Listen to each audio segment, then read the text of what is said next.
Magandang gabi po, Luzon, Visayas at Mindanao. Kabi-kabila na mga operasyon kontra iligal na paputok, 2 araw bago ang 2026. Sa pag-asang hindi na madagdagan ng mga patay at sugatan dahil dyan. Sa Calabarzon pa lamang, aabot na sa mahigit 4 na milyong pisong halaga ng mga iligal na paputok ang nasamsam sa 300 operasyon ng pulisya. Sa Cavite at Laguna, arestado rin ang ilan sa mga nagbebenta nito online. At yan po ang tinutukan ni John Consulta.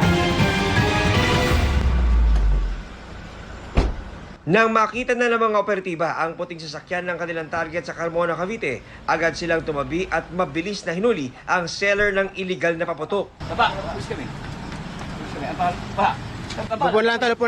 Arestado ang 27 anyos na lalaking nagbebenta online ng iligal na paputok.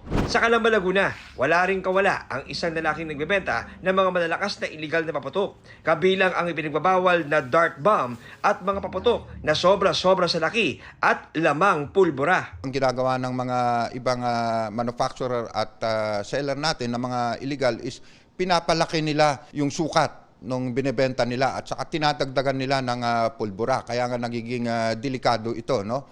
Para dun sa mga tao na bibili dahil yung sabog niya, yung lakas niya is lumalakas. Hindi raw naging madali ang paghuli sa mga suspect dahil online ang transaksyon at sa e-wallet na ang bayaran. Kakasuhan natin sila ng violation of Republic Act 7183, no? It is an act of regulating the sale, manufacture, distribution and use of firecrackers and other pyrotechnic devices. Sa Camp Vicente Lim sa Calamba, Laguna.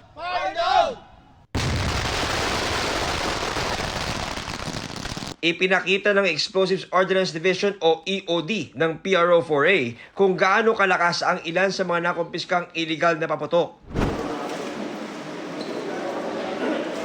Inilubog naman sa malalaking drum na puno ng tubig ang iba pa sa mga nakumpiskang iligal na paputok. Mahigit 4 na milyong piso ang kabuuang halaga ng nasamsam sa 300 operasyon ng mga pulis sa Calabarzon. Pinipirin at dinurog ang nakumpiska nilang boga.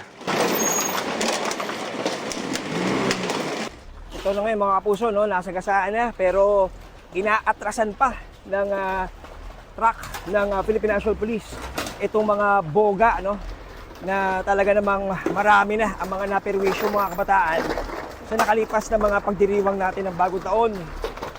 At kita natin mga kapuso, sa sobrang pipi ng mga to, wala nang pakikinabangan. In 2024, we have 34 ligtas Paskuhan incident. For 2025, we have only 5. That includes 1 indiscriminate firing. Bumaba ito by say mga 80%, no? But of course hindi pa tapos yung bagong taon natin. Para sa GMA Integrated News, John Consulta, nakatutok 24 oras.